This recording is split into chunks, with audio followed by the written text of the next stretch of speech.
दोस्तों स्वागत है फिर से आपके अपने यूट्यूब चैनल यूपी की पाठशाला 2.0 में। दोस्तों आज की इस वीडियो में हम हिंदी का पहला चैप्टर मित्रता, जो कि आचार्य रामचंद्र शुक्ल जी द्वारा लिखा गया है। किसके द्वारा? आचार्य रामचंद्र शुक्ल जी द्वारा लिखा गया। इस चैप्टर से रिलेटेड आज हम उन प्रश्नों को करेंगे जो आपके पेपर में आते हैं। और ये हिंदी का जो पहला चैप्टर मित्रता, उसका ये पार्ट तीसरा है। इससे पहले पार्ट 1 और 2 मैंने बनाया है। अगर आपने उस वीडियो को अभी तक नहीं देखा है तो उस वीडियो का लिंक मैं आपको डिस्क्रिप्शन बॉक्स में प्रोवाइड कर दूंगी। जैसे कि मैंने आपको बताया कि ये पार्ट तीसरा और लास्ट है, क्योंकि इस चैप्टर से जितने भी पैराग्राफ आपके पेपर में आ सकते थे और उनसे रिलेटेड जो भी प्रश्न आ सकते थे उन सबको मैंने बता दिया है।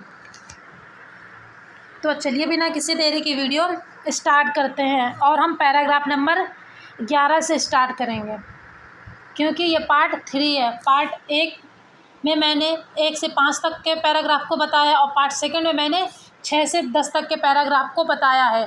तो आज की इस वीडियो में हम पैराग्राफ नंबर 11 से स्टार्ट करेंगे, जो कि लास्ट पार्ट है। तो चलिए बिना देरी के वीडियो स्टार्ट करते हैं। Paragraph number 11।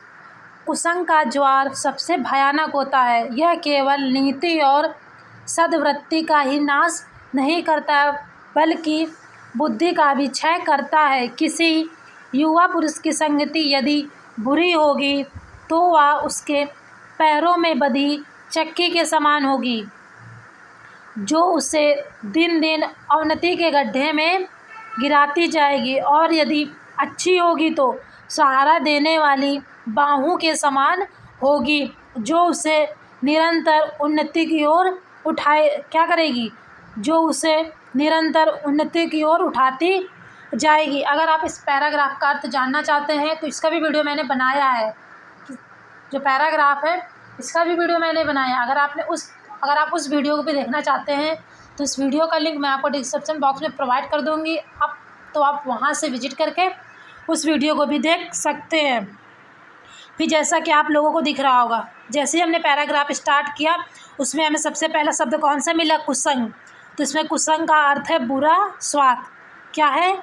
बुरा साथ। और दूसरा वर्ड मिला होगा आपको सद्वृत्ति। क्या है? सद्वृत्ति। सद्वृत्ति का अर्थ है अच्छा आचरण। सद्वृत्ति का क्या अर्थ है? अच्छा आचरण। और तीसरा शब्द है क्षय। क्षय का अर्थ है नाश। अवनति का अर्थ है पतन। बाहों का अर्थ है भुजा। क्या है? बाहों का अर्थ है भुजा। अब हम ये देखेंगे इस पैराग्राफ से रिलेटेड कौन कौन से प्रश्न हो सकते हैं। तो पहला प्रश्न है प्रश्न नंबर आ। प्रस्तुत अवतरण के पाठ और लेखक का नाम लिखिए। क्या दिया गया है? प्रस्तुत अवतरण के पाठ और लेखक का नाम लिखिए। तो इसका उत्तर होगा प्रस्तुत अवतरण के पाठ का नाम मित्रता तथा लेखक का नाम आचार्य रामचंद्र शुक्ल है। क्या है इसका आंसर? प्रस्तुत अवतरण के पाठ का नाम मित्रता और लेखक का नाम आचार्य रामचंद्र शुक्ल है। अब हम बढ़ते अगले क्वेश्चन नंबर बा पे। क्वेश्चन नंबर बा क्या दिया गया है? रेखांकित अंशों की व्याख्या कीजिए। क्या कीजिए? रेखांकित अंशों की व्याख्या कीजिए। ये जो पैराग्राफ आपको दिया गया है, इसी पैराग्राफ की आपको व्याख्या करनी है, जो क्वेश्चन नंबर बा में पूछा गया है। तो आप उसकी व्याख्या कैसे करेंगे वो देखते हैं। तो आप पहले क्या करेंगे? आप पहले हेडिंग डालेंगे प्रथम रेखांकित अंश की व्याख्या। क्या डालेंगे? प्रथम रेखांकित अंश की व्याख्या। इसमें आप क्या लिखेंगे वो देखते हैं। क्या लिखेंगे? शुक्ल जी कहते हैं कि बुरी संगति घातक बुखार के समान हानिकारक होती है। जिस तरह कोई व्यक्ति यदि भयानक ज्वर से ग्रसित हो तो वह ज्वर उसके शरीर और स्वास्थ्य को नष्ट कर देता है तथा कभी कभी प्राण भी ले लेता है। उसी प्रकार बुरी संगति हमारी नैतिकता, सदाचार, मन तथा बुद्धि को नष्ट कर देती है। तो जो पहले हेडिंग थी प्रथम रेखांकित अंश की व्याख्या, इसमें लेखक क्या कहना चाहता है वो मैं आपको अपने शब्दों में बताती हूँ। इसमें लेखक क्या कहना चाहता है? तो लेखक क्या कहना चाहता है? शुक्ल जी कहते हैं या शुक्ल जी के द्वारा कहा जाता है कि यदि बुरी संगति का घातक वो क्या है, यदि बुरी संगति का घातक बुखार क्या होता है, यदि हमें बुरी संगति का घातक बुखार हो जाता है, क्या होता है, यदि हमें बुरी संगति का घातक बुखार हो जाता है तो व्यक्ति उसी प्रकार भयानक ज्वर से ग्रसित होता क्या होता है, तो व्यक्ति उसी प्रकार भयानक ज्वर से ग्रसित हो जाता है, जिससे उसका शरीर और स्वास्थ्य नष्ट हो जाता है तथा कभी कभी जो भयानक ज्वर होता है ये हमारे प्राण भी ले लेता है। उसी प्रकार यदि हम बुरी संगति का बुखार हमारे अंदर आता है तो इससे हमारी नैतिकता, सदाचार, मन तथा बुद्धि सभी को नष्ट कर देती है। क्या कर देती है? सभी को नष्ट कर देती है। तो पहले पैराग्राफ में आपको क्या लिखना है? शुक्ल जी कहना चाहते हैं कि यदि हम में बुरी संगति का बुखार चढ़ता है तो वह व्यक्ति भयानक ज्वर से ग्रसित तो हो जाता है, साथ ही उसका स्वास्थ्य और शरीर भी नष्ट हो जाता है तथा कभी कभी बुरी संगति का यह ज्वर हमारे प्राण भी ले लेता है। ठीक उसी प्रकार यदि हम में बुरी संगति का भयानक ज्वर आ गया है तो वह हमारी नैतिकता, सदाचार, मन तथा बुद्धि आदि सभी को नष्ट कर देता है। तो आप इसी प्रकार जो पहली हेडिंग थी प्रथम रेखांकित अंश की व्याख्या, इस प्रकार आप लिख सकते हैं। जो यहाँ पे लिखा है वो भी लिख सकते हैं, या जो मैंने बताया है आप वो भी लिख सकते हैं, या जितना आपको समझ में आया है वो भी आप अपनी भाषा में लिख सकते हैं। अब हम आगे बढ़ते हैं। दूसरी हेडिंग होगी द्वितीय रेखांकित अंश की व्याख्या। इसमें आप क्या लिखेंगे वो देखते हैं। मानव जीवन में युवावस्था सर्वाधिक महत्वपूर्ण होती है। कुसंगति किसी युवा मनुष्य की सारी प्रगति को उसी तरह रोक दे लेती है जिस तरह पैर में बंधा हुआ भारी पत्थर किसी व्यक्ति को आगे नहीं बढ़ने देता है, वरन प्रायः इसे गिरा देता है। इसी प्रकार कुसंगति में लिप्त मनुष्य का पतन होने लगता है और वह दिन प्रतिदिन पतन के मार्ग पर अग्रसर होता रहता है। इसके विपरीत अच्छी संगति हमारे लिए एक ऐसी सुदृढ़ बांह अर्थात सहारा होती है जो हमें गिरने नहीं देती, अपितु उन्नति के पथ पर निरंतर आगे बढ़ाती है और जीवन को शुद्ध, सात्विक तथा उन्नत बनाती है। तो जो दूसरी हेडिंग थी द्वितीय रेखांकित अंश की व्याख्या, दूसरी हेडिंग थी द्वितीय रेखांकित अंश की व्याख्या।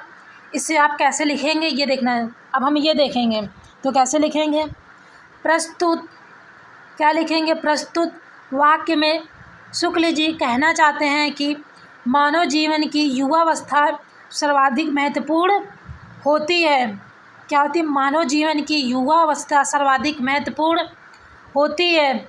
यदि कुसंगति किसी युवा मनुष्य की सारी प्रगति को उस तरह रोक लेती है जिस तरह पैर में बंधा हुआ भारी पत्थर, जो कि उस व्यक्ति को आगे नहीं बढ़ने देती है, वरन प्रायः उसे गिरा देती है।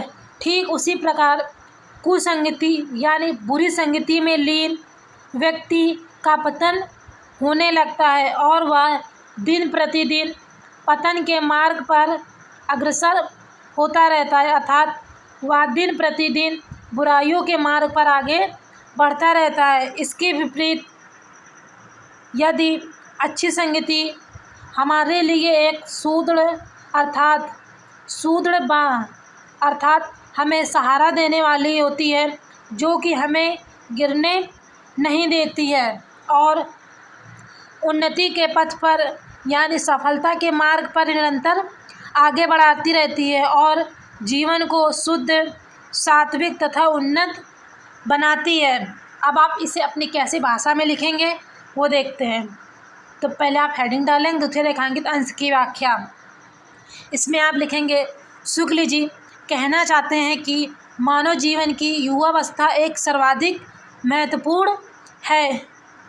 क्या है? मानव जीवन की युवावस्था सर्वाधिक महत्वपूर्ण होती है।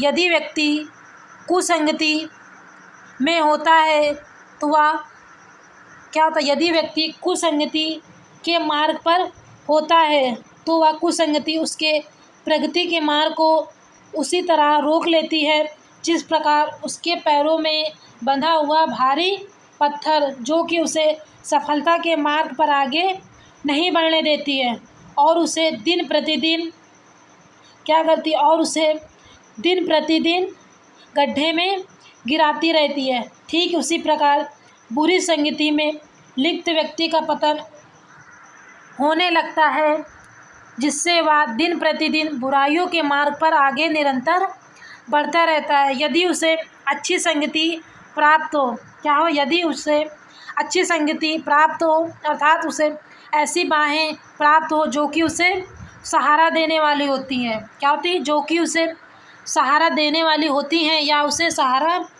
देती हैं, जो कि उसे गड्ढे में नहीं गिरने देती है और उसे दिन प्रतिदिन निरंतर उन्नति के मार्ग पर आगे बढ़ाती रहती है और उसके जीवन को शुद्ध, सात्विक तथा उन्नति के मार्ग पर आगे बढ़ाती है। तो आप जो दूसरी हेडिंग थी द्वितीय रेखांकित अंश की व्याख्या इस प्रकार से लिख सकते हैं, जैसा कि मैंने बताया। अपनी भाषा में जितना आपको समझ में आया आप उसे भी अपनी भाषा में लिख सकते हैं, या यहाँ पे जितना लिखा हुआ है इसे भी आप सेम डिट्टो ये भी लिख सकते हैं, सभी को सही माना जाएगा। तो दूसरा क्वेश्चन था द्वितीय रेखांकित अंश की व्याख्या, तो आप इस प्रकार से इस पैराग्राफ का आंसर दे सकते हैं। अब हम बढ़ते हैं अगले क्वेश्चन नंबर 7 का पहला, युवा पुरुष की संगति के बारे में क्या कहा गया है? ये जो ऊपर पैराग्राफ दिया गया है इसी से रिलेटेड क्वेश्चन है। युवा पुरुष की संगति के बारे में क्या कहा गया है? मतलब यदि युवा बुरी संगति में पड़ जाता है तो उसके साथ क्या होता है, यदि वह अच्छी संगति में होता है तो उसके साथ क्या होता है। तो क्या होता है वो देखते हैं। तो इसका उत्तर होगा युवा पुरुष की बुरी संगति उसे अवनति के गड्ढे के प्रतिदिन गिराती जाएगी, और यदि अच्छी होगी तो वह उसे निरंतर उन्नति की ओर अग्रसर करेगी। अर्थात यदि युवा को बुरी संगति मिलती है या युवा को बुरी संगति प्राप्त होती है तो वह दिन प्रतिदिन अवनति के गड्ढे में उसे गिराती जाएगी, और यदि उसे अच्छी संगति मिलती है जो कि उसे निरंतर उन्नति के मार्ग पर हमेशा आगे बढ़ाती रहेगी। क्या होगी? दिन प्रतिदिन उसे निरंतर उन्नति के मार्ग पर हमेशा आगे बढ़ाती रहेगी, अग्रसर करती रहेगी। तो जो क्वेश्चन पूछा गया था इसमें क्वेश्चन नंबर 7 का पहला, युवा पुरुष की संगति के बारे में क्या कहा गया है? तो युवा पुरुष की संगति के बारे में यह कहा गया है कि यदि युवा को बुरी संगति प्राप्त होती है तो वह दिन प्रतिदिन अवनति के गड्ढे में गिरता जाएगा, और यदि उसे अच्छी संगति प्राप्त होती है तो वह निरंतर दिन प्रतिदिन अच्छाइयों या सफलता की मार्ग पर आगे बढ़ता जाएगा। तो हम बढ़ते अगले क्वेश्चन 7 का दूसरा है, प्रस्तुत गद्यांश में लेखक क्या कहना चाहता है? अर्थात ये जो ऊपर पैराग्राफ दिया गया है इसमें लेखक क्या कहना चाहता है। तो इसमें लेखक क्या कहना चाहता है वो देखते हैं। इसका उत्तर आप कैसे लिखेंगे? उत्तर होगा, प्रस्तुत गद्यांश में लेखक कहना चाहता है कि कुसंगति मनुष्य के पतन और सत्संगति उसके उत्थान का कारण होती है, इसीलिए व्यक्ति को बुरी संगति से बचकर रहना चाहिए। तो प्रस्तुत गद्यांश में लेखक क्या कहना चाहता है? प्रस्तुत गद्यांश में लेखक यह कहना चाहता है, यदि मनुष्य को कुसंगति प्राप्त होती है तो वह उसके पतन और उत्थान का कारण बनती है, इसीलिए व्यक्ति को बुरी संगति से बचकर रहना चाहिए। क्या करना चाहिए? इसीलिए व्यक्ति को बुरी संगति से बचकर रहना चाहिए। या आप ये भी बोल सकते हैं जो यहाँ पे लिखा हुआ है, प्रस्तुत गद्यांश में लेखक कहना चाहता है कि कुसंगति मनुष्य के पतन और सत्संगति उसके उत्थान का कारण होती है, इसीलिए व्यक्ति को बुरी संगति से बचकर रहना चाहिए। उसका उत्तर आप ये भी लिख सकते हैं या जो मैंने बताया आप वो भी लिख सकते हैं। अब हम बढ़ते हैं अगले क्वेश्चन। सा का तीसरा नंबर क्वेश्चन है, अच्छी संगति से होने वाले लाभों को उदाहरण दीजिए। क्या दिया गया? यदि हम अच्छी संगति में होते हैं या हमें अच्छी संगति प्राप्त होती है तो उससे हमें क्या लाभ होता है, तो हमें उससे क्या लाभ होता है, उदाहरण सहित बताइए। तो क्या लाभ होता है? अच्छी संगति सहारा देने वाली बाह के समान होती है जो व्यक्ति की जीवन रक्षक और उसे उन्नति की ओर ले जाने वाली होती है। तो क्वेश्चन क्या पूछा गया था? अच्छी संगति से हमें क्या लाभ होता है?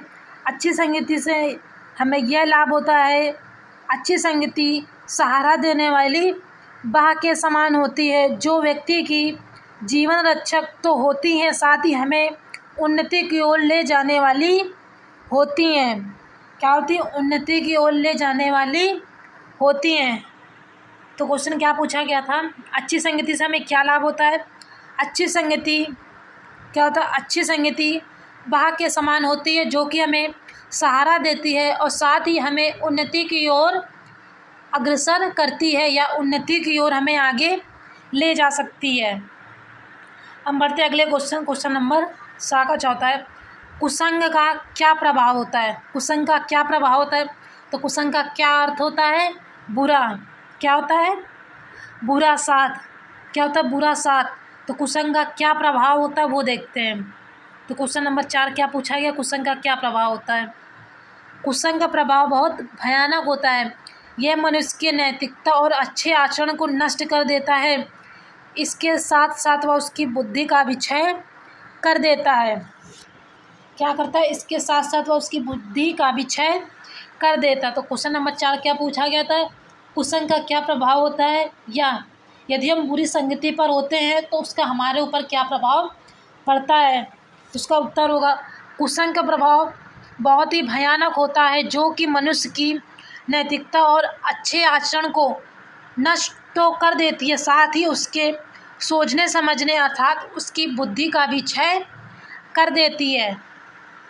क्या कर देती है? उसकी बुद्धि का भी क्षय कर देती है। तो उसका उत्तर आप कैसे लिखेंगे? कुसंग का प्रभाव बहुत ही भयानक होता है जो कि मनुष्य की नैतिकता और अच्छे आचरण को नष्ट तो करती है, साथ ही उसके सोचने समझने अर्थात उसकी बुद्धि का भी क्षय करती है या उसके सोचने समझने अर्थात उसकी बुद्धि को भी नष्ट कर देती है। तो आप क्वेश्चन नंबर 4 जो पूछा गया था, कुसंग का क्या प्रभाव है, इसका उत्तर इस प्रकार से दे सकते हैं। इस प्रकार जो पैराग्राफ नंबर 11 था इससे रिलेटेड कौन कौन से प्रश्न आपके पेपर में आ सकते हैं उन प्रश्नों को मैंने यहाँ पे बताया है, साथ ही उसका उत्तर आपको कैसे लिखना है वो भी बताया है। और एक बात, ये जो पैराग्राफ नंबर दिया गया है ये आपके लिए वेरी वेरी इम्पॉर्टेंट है। क्यों? क्योंकि आप देख सकते हैं ये जो पैराग्राफ है कब कब पूछा गया, 2011 में, 13 में, 15 में और 17 में। इसीलिए ये जो पैराग्राफ है ये आपके लिए वेरी वेरी इम्पॉर्टेंट है। तो इस पैराग्राफ को आप ज़रूर ध्यान से पढ़िएगा और उसको क्वेश्चनों को भी कि आपको इसका उत्तर कैसे लिखना है। अब हम बढ़ते हैं अगले क्वेश्चन, अगले पैराग्राफ नंबर 12 पे। पैराग्राफ नंबर 12 क्या दिया गया है? पैराग्राफ नंबर 12 है, बहुत से लोग ऐसे होते हैं जिनका या जिनके घड़ी भर के साथ से भी बुद्धि भ्रष्ट हो जाती है, क्योंकि उतने ही बीच में ऐसी ऐसी बातें कही जाती हैं जो कानों में ना पड़नी चाहिए, चित्त पर ऐसे प्रभाव डालती है जिनसे उसकी पवित्रता का नाश होता है। बुराई अटल भाव धारण करके बैठती है।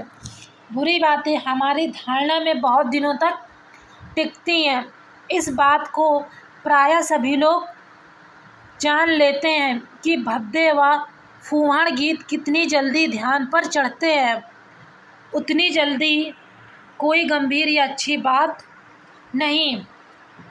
तो ये जो पैराग्राफ नंबर 12 दिया गया, यदि आप इसका अर्थ जानना चाहते हैं, जैसा कि मैंने आपको बताया कि इसका वीडियो मैंने बना कर रखा है, अगर आपने उस वीडियो को नहीं देखा है तो उस वीडियो का लिंक मैं आपको डिस्क्रिप्शन बॉक्स में प्रोवाइड कर दूँगी, आप वहाँ से विजिट करके इस वीडियो को देख सकते हैं। अब हम ये देखेंगे आपको इस पैराग्राफ में कुछ ऐसे वर्ड मिले होंगे जो थोड़े आपने पहली बार सुने होंगे और थोड़े अजीब लगे होंगे, जैसे घड़ी भर। क्या है? घड़ी भर। घड़ी भर का अर्थ है थोड़ी देर। क्या है? थोड़ी देर। घड़ी भर का अर्थ क्या होता है? थोड़ी देर। भ्रष्ट होना का अर्थ है पतन होना। चित्त का अर्थ है मन। अटल भाव का अर्थ है ना हटने वाली भावना। फूहड़ व भद्दे। क्या है? भद्दे व फूहड़ का अर्थ है बेढंगा और अश्लील, अर्थात जिसमें कला, सुरुचि आदि का भाव हो। इसी प्रकार जो ऊपर पैराग्राफ दिया गया है, इस पैराग्राफ को यदि आप पढ़ना चाहते हैं और आप कुछ इसमें ऐसे वर्ड मिलते हैं जिनका अर्थ आप नहीं जानते हैं, तो उनका अर्थ मैंने यहाँ नीचे लिख दिया है। आप यहाँ से देख सकते हैं कि जो ये शब्द हैं इनका अर्थ क्या हो सकता है। अब हम ये देखेंगे इस पैराग्राफ से रिलेटेड कौन कौन से प्रश्न आ सकते हैं। तो पहला प्रश्न है, प्रस्तुत अवतरण के पाठ और लेखक का नाम लिखिए। क्या है? प्रस्तुत अवतरण के पाठ और लेखक का नाम लिखिए। उसका उत्तर वही होगा जो मैंने आपको, जो पैराग्राफ नंबर 11 था उसका ये पहला ही क्वेश्चन था। क्या था? उसका ये पहला ही क्वेश्चन था, प्रस्तुत अवतरण के पाठ और लेखक का नाम लिखिए। तो इसका उत्तर क्या होगा? प्रस्तुत अवतरण के पाठ का नाम मित्रता और लेखक का नाम आचार्य रामचंद्र शुक्ल है। क्या है? आचार्य रामचंद्र शुक्ल है। आप ये देखिए, अगर इस चैप्टर से रिलेटेड कोई भी पैराग्राफ आपके पेपर में आता है तो जो पहला प्रश्न आएगा, प्रस्तुत अवतरण और पाठ के लेखक का नाम लिखिए, सभी का उत्तर आपको एक ही लिखना है। क्या करना है? सभी का उत्तर आपको एक ही लिखना है। तो हम बढ़ते हैं अगले क्वेश्चन पे। क्वेश्चन नंबर 12, रेखांकित अंशों की व्याख्या कीजिए। क्या कीजिए? रेखांकित अंशों की व्याख्या कीजिए। ये जो पैराग्राफ आपको ऊपर दिया गया है, इसी पैराग्राफ की आपको व्याख्या करनी है। कैसे करेंगे वो देखते हैं। तो आपको क्या करना है, पहली हेडिंग डालनी है प्रथम रेखांकित अंश की व्याख्या। इसमें आप क्या लिखेंगे वो देखते हैं। प्रस्तुत गद्यांश में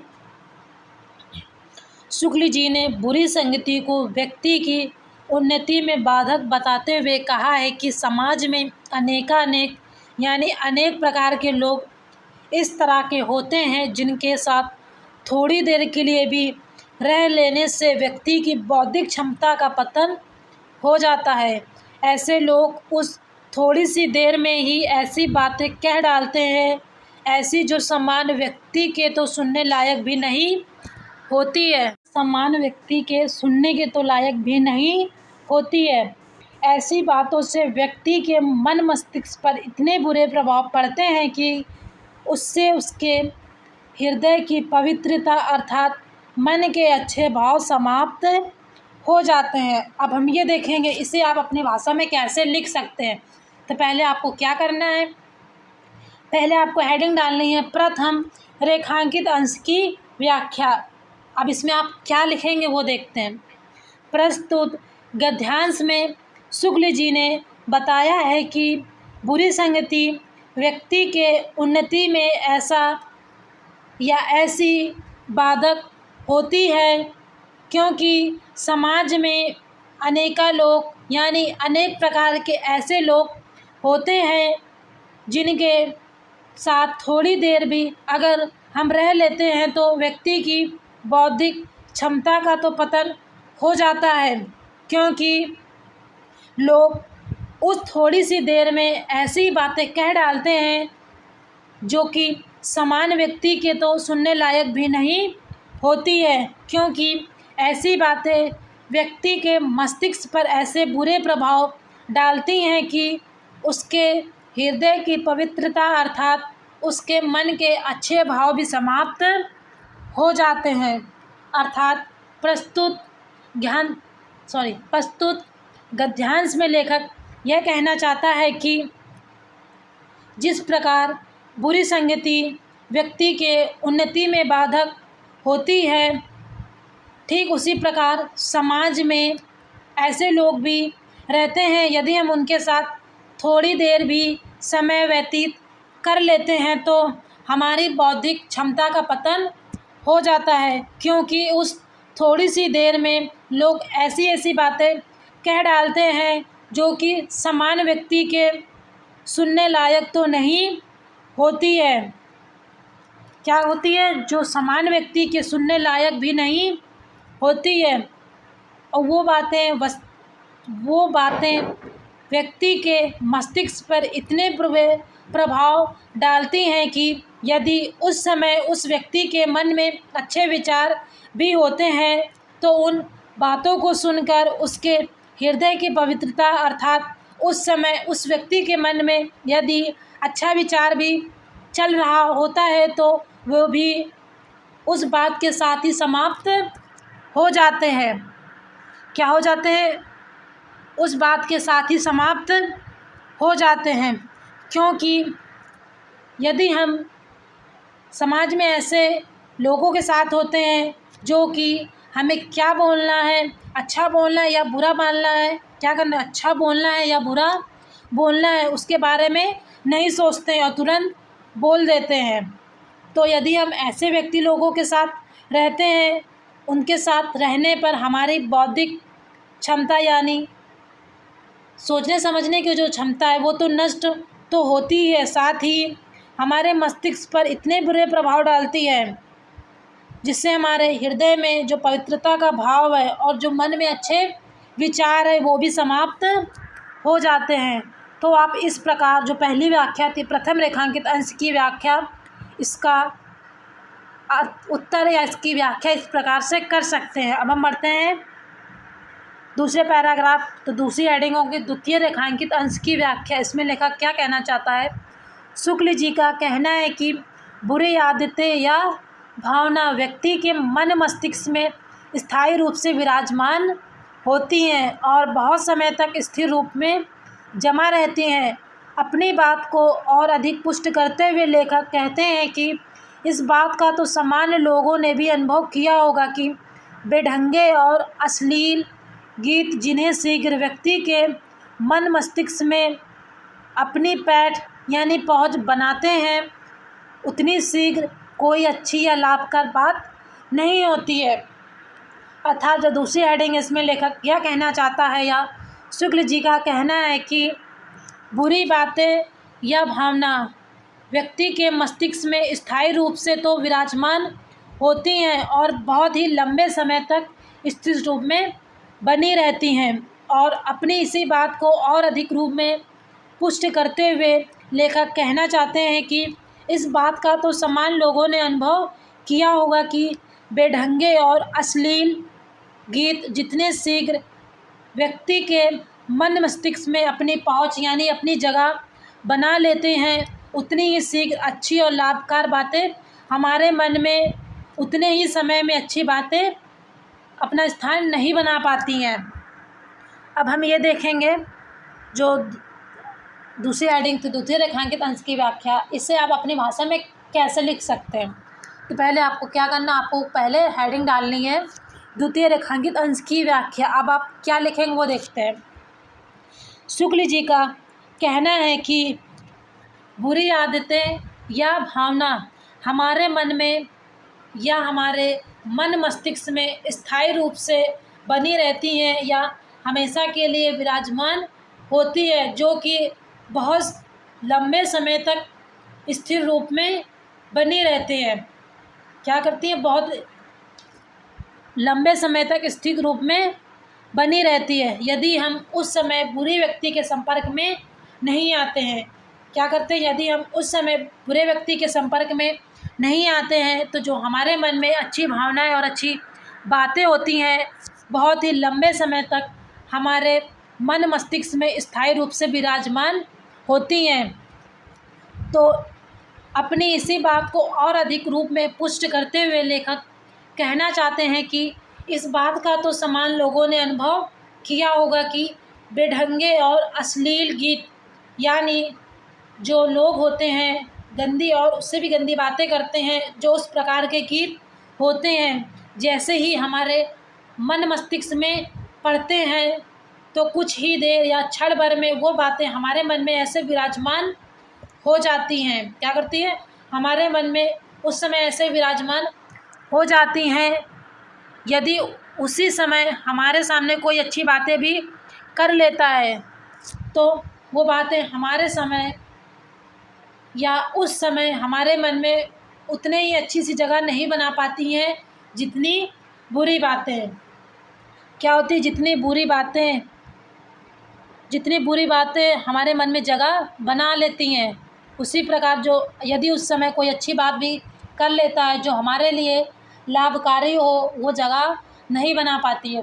अर्थात इस पैराग्राफ में लेखक कहना चाहता है कि बुरी आदतें या भावना व्यक्ति के मन मस्तिष्क में स्थायी रूप से या बहुत ही लंबे समय तक तो अपनी जगह बना लेती है या विराजमान होती हैं। और अपनी इसी बात को कहते हुए लेखक इसे और अधिक रूप में स्पष्ट करते हुए कहते हैं कि इस बात का तो समान लोगों ने अनुभव किया ही होगा कि बेढंगे और अश्लील गीत जो कि हमारे मन में शीघ्र ही अपना स्थान बना लेते हैं, जितना अच्छी और लाभकारी बातें नहीं बना पाते हैं। तो आप जो पैराग्राफ ऊपर दिया गया था, क्या दिया कि तो ये जो पैराग्राफ ऊपर दिया गया था, तो आप प्रथम रेखांकित अंश की व्याख्या और दूसरी हेडिंगों की द्वितीय रेखांकित अंश की व्याख्या, इन दोनों हेडिंगों में इस पैराग्राफ की पूरी व्याख्या कर सकते हैं। जो मैंने बताया अपनी भाषा में वो भी, या जितना आपको समझ में आया आप वो भी लिख सकते हैं, या जो यहाँ पे लिखा हुआ है वो भी आप सेम टू सेम लिख सकते हैं,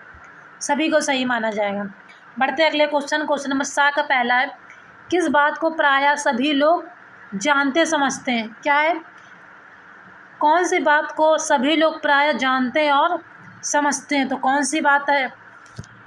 भद्दे व अश्लील गीत जितने शीघ्र याद हो जाते हैं उतने शीघ्र कोई अच्छी बात नहीं। इस बात को प्रायः सभी लोग जानते और समझते हैं। ये बात तो आप भी जानते हो। क्या है ये बात? तो आप भी जानते हो कि जो भद्दे और अश्लील गीत होते हैं वो तुरंत ही हमारे मन मस्तिष्क में जगह बना लेते हैं, जितना कि अच्छी बात नहीं बना पाते हैं। ये बात तो सभी लोग जानते हैं। क्या करते हैं? ये बात सभी लोग जानते हैं। जैसे आप ही लोग हो, 4 लोगों के बीच में खड़े हो, क्या कर रहे हो? 4 लोगों के बीच में खड़े हो, 4 लोगों के बीच में बातें चल रही। अगर वो अच्छी बातें कर रहा है, क्या कर रहा है? अच्छी बातें कर रहा। अगर आपका मन होगा उनकी बातें सुनने का तो आपको बहुत ही जल्दी समझ में आ जाएगा। क्या होगा? बहुत ही जल्दी समझ में आ जाएगा। यदि वहीं पर वो जो लोग आपके साथ खड़े हों बेढंगे और कैसे अश्लील बातें कर रहे हैं, तो आपका ध्यान उसमें क्या होगा? तुरंत ही चला जाएगा। क्षण भर में क्या होगा? क्षण भर में ही तुरंत आपका ध्यान उसमें चला जाएगा, और वो बात उन्होंने जो बोली है या उस समय वो बात जो हो रही है वो बात आपको बहुत ही लंबे समय तक याद रहेगी। तो इस क्वेश्चन में यही पूछा गया है, कौन सी बात है जिसको प्रायः लोग जानते और समझते? तो कौन सी बात है? भद्दे व अश्लील गीत जितने शीघ्र याद हो जाते हैं उतने शीघ्र कोई अच्छी बात याद नहीं होती है। इस बात को प्रायः सभी लोग जानते और समझते हैं। क्या करते हैं? जानते और समझते हैं। बढ़ते हैं अगले क्वेश्चन नंबर 7 का दूसरा क्या दिया गया है? किन लोगों के क्षण मात्र के साथ भी बुद्धि भ्रष्ट हो जाती है और क्यों? क्या लिखा गया क्वेश्चन में? कैसे लोग होती हैं जिनकी क्षण भर में बुद्धि भ्रष्ट हो जाती है और क्यों हो जाती है? क्यों हो जाती है? उत्तर होगा, बुरे लोगों की क्षण भर की संगति से भी बुद्धि भ्रष्ट हो जाती है, क्योंकि बहुत कम समय में ही वे इतनी बुरी बातें कह डालते हैं जिनसे मन की पवित्रता समाप्त हो जाती है। तो क्वेश्चन पूछा गया था, किन लोगों की क्षण भर में बुद्धि भ्रष्ट हो जाती है? तो किन लोगों की? वे लोग जो कि बुरी संगति में होते हैं उनकी क्षण भर में ही बुद्धि भ्रष्ट हो जाती है, क्योंकि उतने ही समय में या कम समय इतनी बुरी बातें लोग कह डालते हैं। यदि उस समय हमारे मन में कोई अच्छी बातें चल रही होती हैं तो क्या कर रहे होते हैं? उस समय यदि हम उस समय अपने मन में अच्छी बातें सोच भी रहे होते हैं तो उस समय वो बातें हम ना सोचकर क्या करते हैं? उन बुरी बातों को सुनते हैं, तो वो बहुत बुरी बात हमारे मन में चलने लगती है, जिससे जो मन की पवित्रता होती है वो समाप्त हो जाती है। तो जो क्वेश्चन पूछा गया था, किन लोगों की क्षण भर में बुद्धि भ्रष्ट हो जाती है? बुरे लोगों। किनकी? बुरे लोगों की क्षण भर की संगति से बुद्धि भ्रष्ट हो जाती है, क्योंकि बहुत कम समय में ही इतने बुरे बातें लोग कह डालते हैं जिनसे मन की पवित्रता समाप्त हो जाती है। तो आप जो क्वेश्चन नंबर दूसरा दिया गया था उसका उत्तर इस प्रकार से लिख सकते हैं। तब जो यह पैराग्राफ नंबर 12 था, इस पैराग्राफ से रिलेटेड कौन कौन से प्रश्न आ सकते हैं उन प्रश्नों को मैंने यहाँ पे लिखा है। साथ ही उन प्रश्नों के उत्तर मैंने आपको बताए हैं। इनके उत्तर आप अपनी भाषा में दे सकते हैं या जो मैंने बताया उसे भी लिख सकते हैं। क्या कर सकते हैं, उसे भी लिख सकते हैं। अब हम बढ़ते हैं अगले पैराग्राफ नंबर 13 पे, जो कि इस क्लास का लास्ट पैराग्राफ है। तो पैराग्राफ नंबर 13 क्या दिया गया है? जब एक बार मनुष्य अपना पैर कीचड़ में डाल देता है, अर्थात एक बार जब मनुष्य बुरी संगति में पड़ जाता है, तब फिर यह नहीं देखता है कि वह कहाँ और कैसी जगह पैर रखता है। धीरे धीरे उन बुरी बातों में अभ्यास होते तुम्हारी घृणा कम हो जाएगी। पीछे तुम्हें उनसे चिढ़ना मालूम होगी, क्योंकि तुम यह सोचने लगो कि चिढ़ने की ही क्या बात है। तुम्हारा विवेक कुंठित हो जाएगा, अर्थात जो तुम्हारे सोचने समझने की क्षमता है वो नष्ट हो जाएगी, और तुम्हें भला होते तुम भी, यानी तुम अच्छे होते हुए भी बुराई के भक्त बनकर बुरे की पहचान न रह जाएगी। अंत में होते जाओगे। अतः हृदय को उज्ज्वल और निष्कलंक रखने का सच्चा उपाय यही है कि बुरी संगति की छूत से बचो, अर्थात बुरी संगति से दूर रहो। यदि आप इस पैराग्राफ का अर्थ जानना चाहते हैं तो मैंने जैसे कि मैंने आपको वीडियो के स्टार्टिंग में ही बताया, उस वीडियो का लिंक मैं आपको डिस्क्रिप्शन बॉक्स में प्रोवाइड कर दूँगा। आप वहाँ से विजिट करके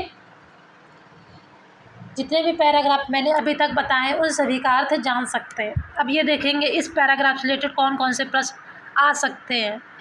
तो कौन कौन से प्रश्न हैं?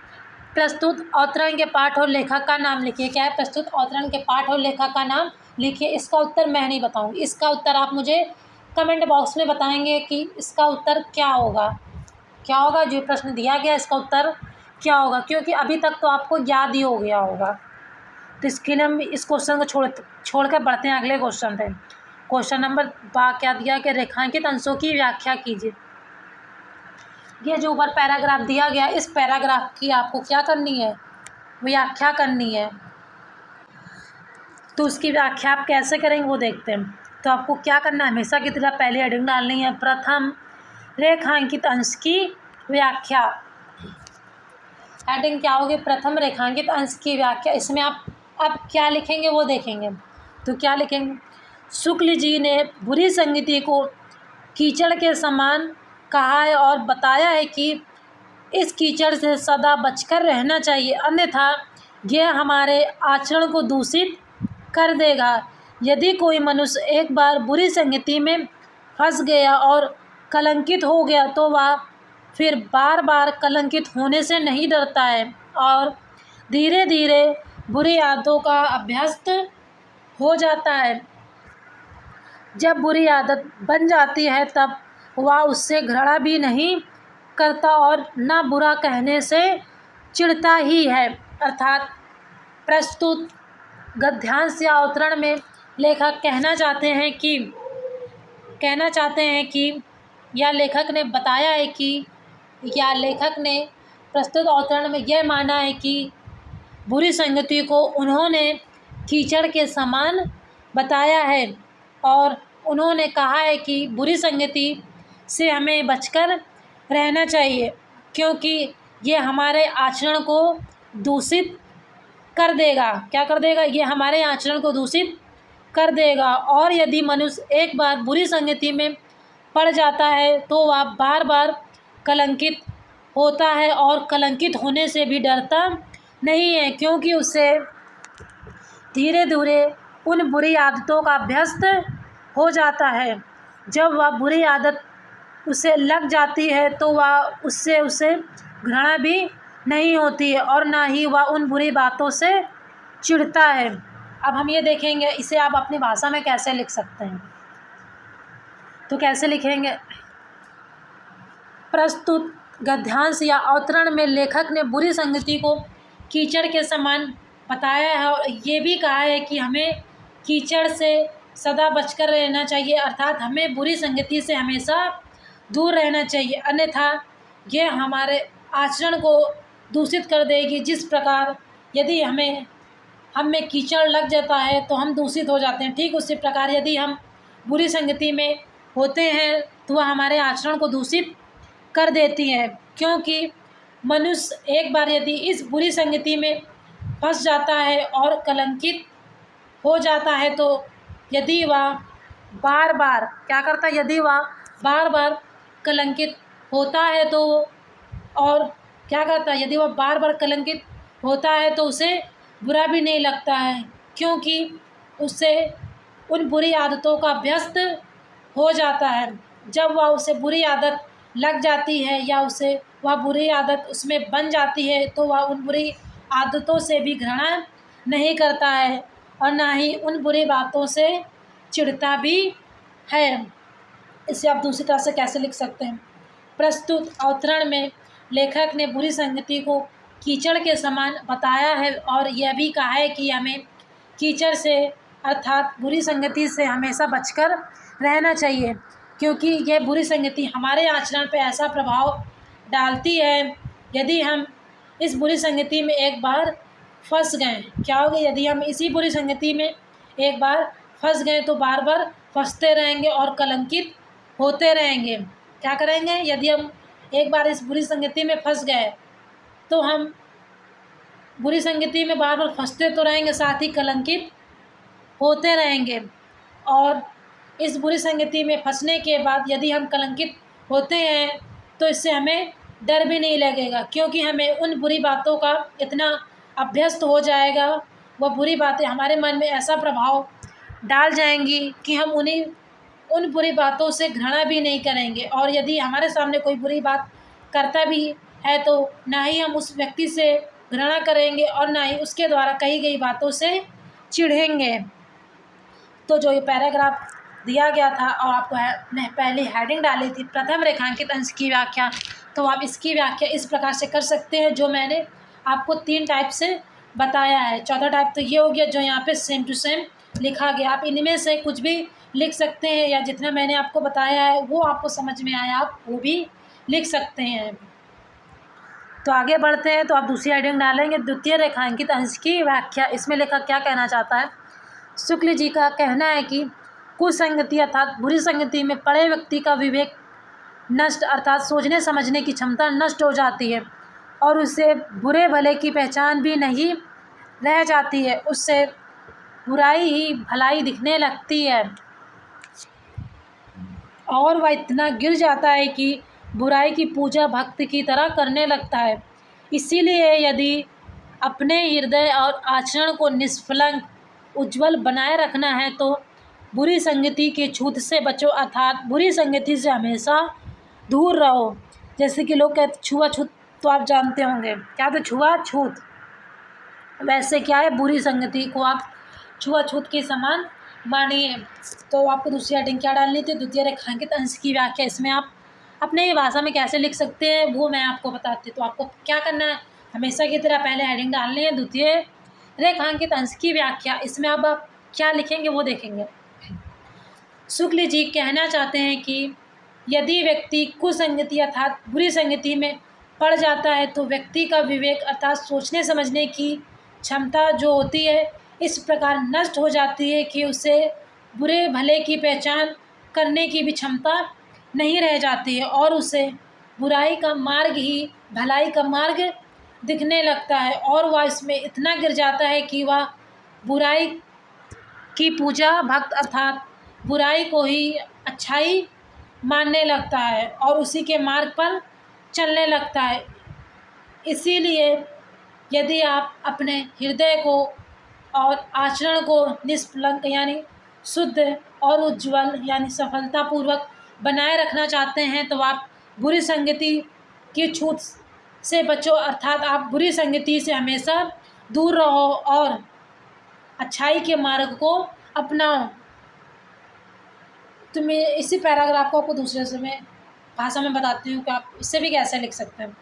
शुक्ल जी कहना चाहते हैं कि यदि व्यक्ति कुसंगति अर्थात बुरी संगति में इस प्रकार पड़ गया है कि उसके सोचने समझने की जो क्षमता है वो नष्ट तो हो ही गई है, साथ ही उसे बुरे भले की पहचान भी अब उसमें नहीं रह गई है और उसे बुराई का मार्ग ही भलाई का मार्ग दिखने लगता है और वह इसमें इतना गिरता चला जाता है कि वह बुराई के मार्ग की पूजा करने लगता है और उसी का ही भक्त बनकर रह जाता है।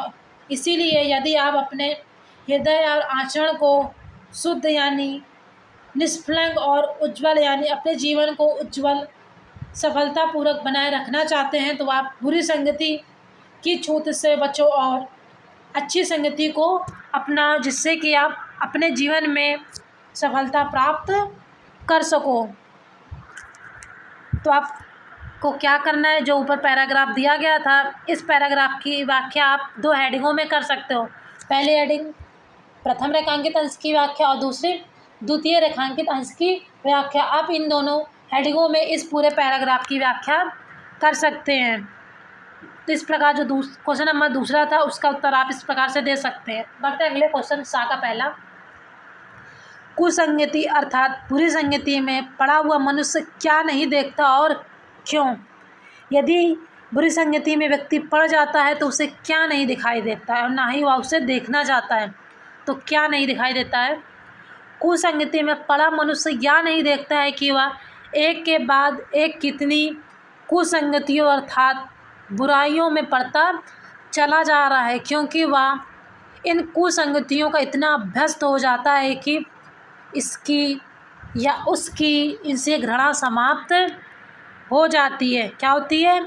इससे उसकी घृणा समाप्त हो जाती है। अर्थात यदि व्यक्ति एक बार कुसंगति में पड़ गया तो वह उसे यह नहीं दिखाई देता है कि वह उस कुसंगति अर्थात उस गड्ढे में कितना गिरता चला जा रहा है और वह उन कुसंगतियों में इतना अभ्यस्त हो जाता है कि वह उनसे घृणा भी नहीं करता। अर्थात अभ्यस्त का अर्थ है प्रैक्टिस। जैसे कि हमें कुछ अच्छी चीज़ें सीखनी होती हैं तो हम क्या करते हैं, उस चीज़ों की बार बार प्रैक्टिस करते हैं। क्या करते हैं? उस चीज़ों की बार बार प्रैक्टिस करते हैं, क्योंकि जो चीज़ हमें सीखनी है तो उसको हम क्या करेंगे, अगर यदि हम उसकी बार बार प्रैक्टिस करेंगे, कोशिश करेंगे कि हमें ये चीज़ सीखनी है तो सीखनी है, तभी वो चीज़ हमें आ पाएगी। यदि हम उसमें मन ही नहीं लगाएंगे तो वो चीज़ हमें कैसे आएगी। ठीक उसी प्रकार यदि व्यक्ति कुसंगति में पड़ जाता है और वह 24 घंटे उसी चीज़ों में लगा रहता है तो वह इन चीज़ों में इतना व्यस्त हो जाता है। यदि उस व्यक्ति के सामने कोई बुरी बातें भी कर रहा होता है तो वह उनसे घृणा नहीं करता है, क्योंकि उनके प्रति जो उसकी घृणा होती है वो समाप्त हो जाती है।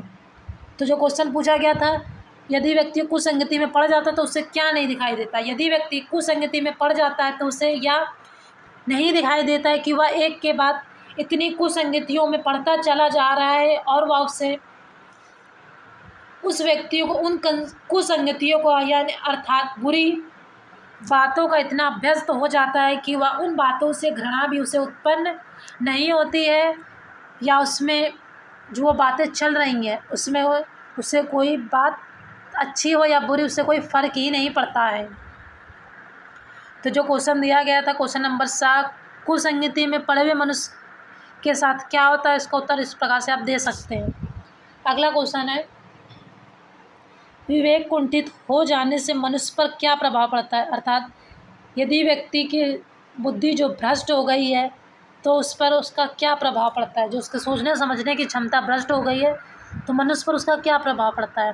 तो क्या प्रभाव पड़ेगा?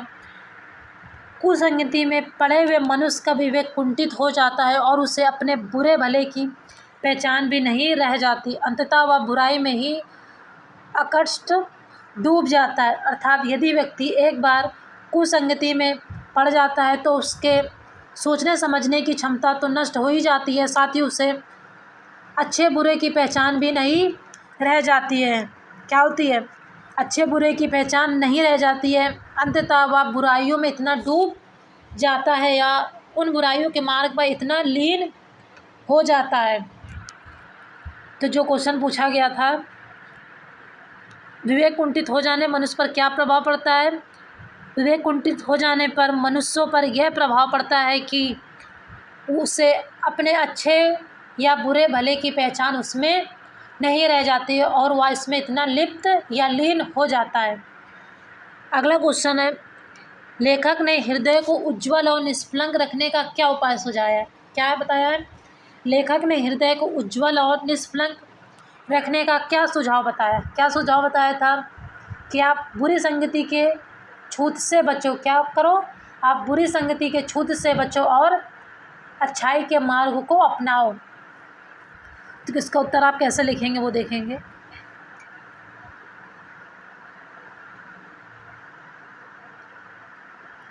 लेखक ने हृदय को उज्ज्वल और निष्कलंक रखने के लिए स्वयं को बुरी संगति से दूर रखने का उपाय सुझाया। क्या दिया है? लेखक ने हृदय को उज्ज्वल और निष्कलंक रखने के लिए स्वयं को बुरी संगति से दूर रखने का उपाय सुझाया है। क्या करने का? बुरी संगति से दूर रहने का और अच्छाई का मार्ग में क्या करना है? अच्छाई के मार्ग पर रहने का उपाय सुझाया है। इसका उत्तर आप इस प्रकार से भी लिख सकते हैं। तो जो क्वेश्चन दिया गया था, क्वेश्चन नंबर 4, लेखक ने हृदय को उज्ज्वल और निष्कलंक रखने का क्या उपाय सुझाया? लेखक ने हृदय को उज्ज्वल और निष्कलंक रखने का उपाय यह सुझाया है कि आप बुरी संगति के छूत से बचो और अच्छाई के मार्ग को अपनाओ। तो आप इसका उत्तर इस प्रकार से दे सकते हैं। अगला क्वेश्चन है क्वेश्चन नंबर 5वां, सबसे अच्छा उपाय क्या है? लेखक ने इस पैराग्राफ में सबसे अच्छा उपाय क्या बताया?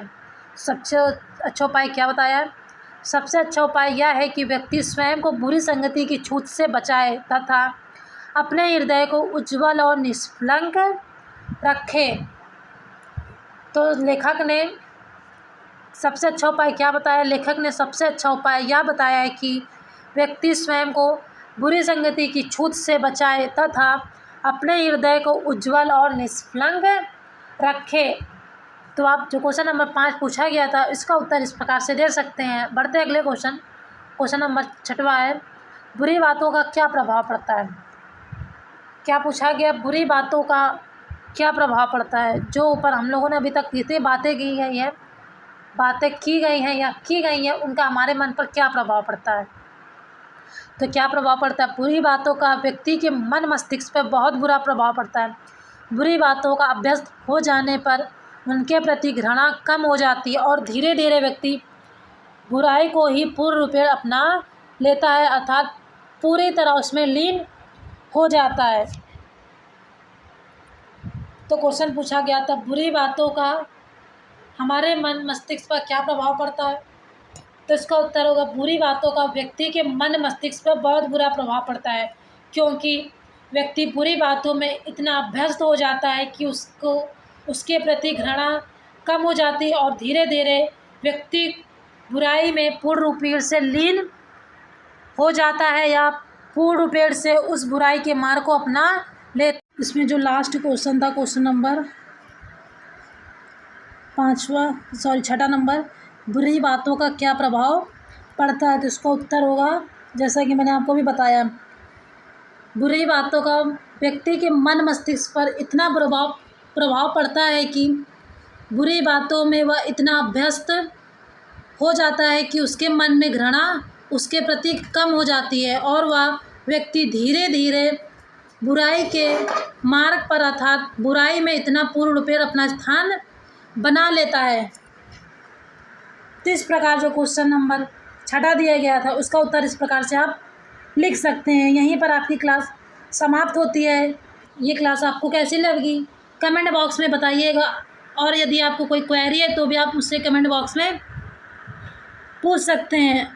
और अगर आप लोगों की इसकी PDF चाहिए तो उसकी PDF आपको मेरे टेलीग्राम चैनल पर मिल जाएगी, जिसका लिंक मैं आपको डिस्क्रिप्शन बॉक्स में प्रोवाइड कर दूँगी। आप वहाँ से विजिट करके इसकी PDF को देख सकते हैं।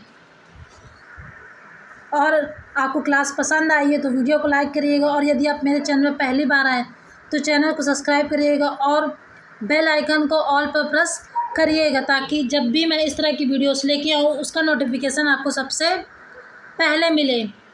और ज़्यादा से ज़्यादा अपने यार दोस्तों के साथ शेयर करिएगा, क्योंकि जैसे आपने इस क्लास को अटेंड किया है वो भी इस क्लास को अटेंड कर सकें। तो मिलते हैं नेक्स्ट वीडियो में इसके दूसरे चैप्टर जो कि जयशंकर प्रसाद जी का है उसके साथ, तो कल की क्लास में हम तो जो दूसरा चैप्टर है जयशंकर प्रसाद जी का उस चैप्टर को हम पढ़ेंगे। तो आज के लिए बस इतना ही, तो मिलते हैं नेक्स्ट वीडियो में उसी चैप्टर के साथ। तब तक के लिए जय हिंद।